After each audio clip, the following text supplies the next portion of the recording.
مسجد حرام میں داخل ہو تو سب سے پہلا کام آپ نے طواف کرنا ہے، چاہے آپ محرم ہیں یا غیر محرم ہیں۔ ام المؤمنین حضرت عائشہ صدیقہ رضی اللہ عنہ فرماتی ہیں ان اول شیء بدأ به رسول اللہ صلی اللہ علیہ وسلم حین قدم مکہ ان توضأ، بے شک سب سے پہلا کام جو آپ صلی اللہ علیہ وسلم کرتے تھے جس وقت مکہ میں داخل ہوتے، ان توضأ، آپ نے وضو کیا،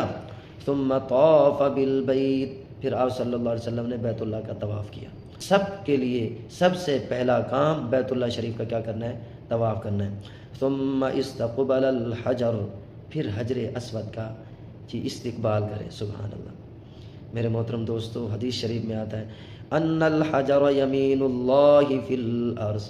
حجر اسود یہ اللہ تعالیٰ کا دایاں ہاتھ ہے زمین میں۔ سبحان اللہ۔ یصافح بها عبادہ، اس کے ذریعے اللہ اپنے بندوں سے مصافحہ فرماتے ہیں۔ حضرت جابر رضی اللہ تعالیٰ عنہ سے روایت ہے الحجر یمین اللہ، حجر اسود اللہ تعالیٰ کا دایاں ہاتھ ہے، فمن مسحہ فقد بایع اللہ، سبحان اللہ، جس نے اس کو چھوا فقط پس تحقیق اس نے اللہ تعالیٰ سے بیعت کی۔ سبحان اللہ۔ اور مسلم شریف میں حضرت جابر رضی اللہ تعالیٰ عنہ سے منقول ہے، قال فرماتے ہیں لما قدم النبی صلی اللہ علیہ وسلم مکہ تھا، جب آپ صلی اللہ علیہ وسلم مکہ مکرمہ تشریف لائے، بدأ بالحجر، آپ نے حجر اسود سے ابتدا کی، فاستلمہ، حجر اسود کو استلام کیا، ثم مضى علی یمینہ، پھر آپ صلی اللہ علیہ وسلم اپنی دائیں جانب چلے، فرمل ثلاثا، پہلے 3 چکروں میں آپ نے رمل کیا، کندھوں کو ہلا کر پہلوانوں کی طرح چلے، ومشى اربعا، اور باقی 4 چکروں میں اپنی حایت پر چلے۔ وعن ابن عمر رضی اللہ تعالی عنہما قال استقبل النبی صلی اللہ علیہ وسلم الحجر، حضور اکرم صلی اللہ علیہ وسلم نے حجر اسود کا استلام کیا، ثم وضع شفتیہ علیہ، پھر آپ صلی اللہ علیہ وسلم نے اپنے دونوں مبارک ہونٹ اس حجر اسود پر رکھے، فبکا طویلا، آپ صلی اللہ علیہ وسلم بہت دیر تک روتے رہے۔ حجر اسود کا استلام کیا اور اپنے مبارک ہونٹوں کو حجر اسود پر رکھا، فبکا طویلا، بہت دیر تک روتے رہے، ثم التفت، پھر آپ صلی اللہ علیہ وسلم متوجہ ہوئے، فَإِذَا هُوَ بِعُمَرَ بْنِ الْخَطَّابِ رضی اللہ تعالی عنہ، یبکی، دیکھا کہ حضرت عمر بن خطاب رضی اللہ تعالی عنہ وہ بھی رو رہے ہیں، فقال، آپ صلی اللہ علیہ وسلم نے فرمایا یا عمر ها هنا تسکب العبرات، اے عمر یہاں پر آنسو بہائے جاتے ہیں، یا عمر ها هنا تسکب العبرات، اے عمر یہاں پر آنسو بہائے جاتے ہیں۔ اس لیے میرے محترم دوستو، جب جائیں عظمت احترام دل کے اندر موجود ہونی چاہیے۔ آج کل جی ایک مسئلہ یہ چلا ہوا ہے، اللہ ہم سب کی حفاظت فرمائے، لوگ جاتے ہیں بیت اللہ شریف کا طواف کر رہے ہوتے ہیں، حجر اسود سامنے ہوتا ہے، ویڈیو بنا رہے ہوتے ہیں، یہ چیزیں بے ادبی میں آتی ہیں، خلاف ادب ہیں۔ آپ بیت اللہ شریف میں حجر اسود کے سامنے جو اللہ کا دایاں ہاتھ ہے، آپ کی توجہ تو پوری اسی طرف ہونی چاہیے،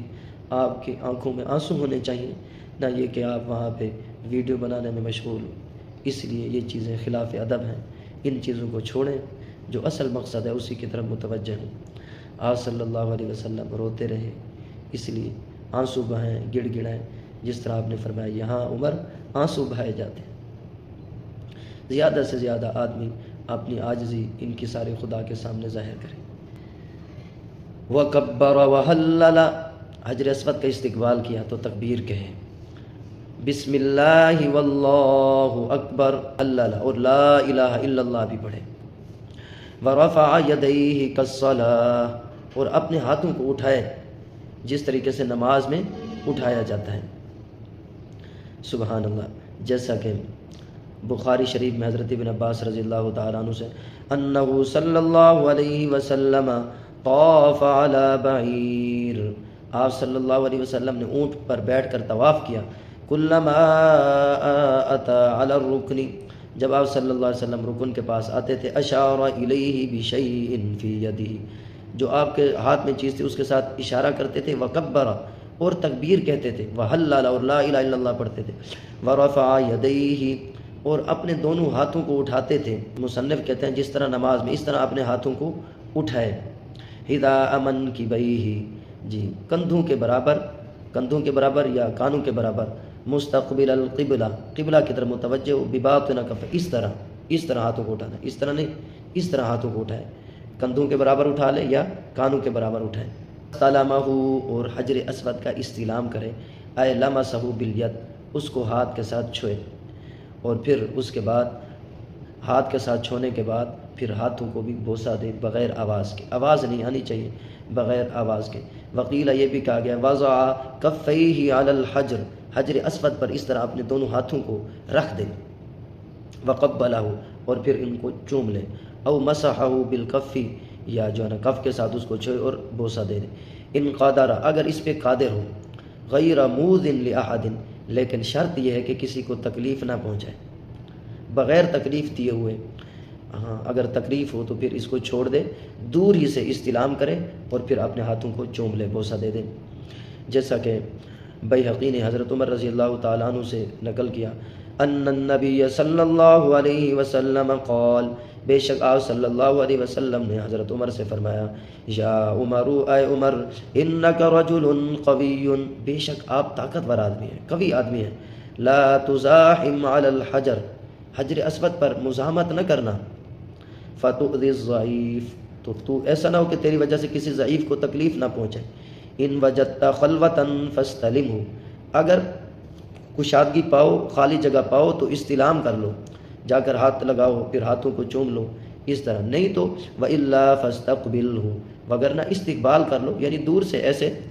اللہ اکبر لا الہ الا اللہ، پھر اپنے ہاتھوں کو بوسہ دے دو۔ وَكَبِّرْ وَحَلِّلْ آپ نے فرمایا تکبیر کو ہو اور لا الہ الا اللہ پڑھو۔ اس لیے میرے محترم دوستو مستحب یہ ہے تکلیف نہ پہنچائیں۔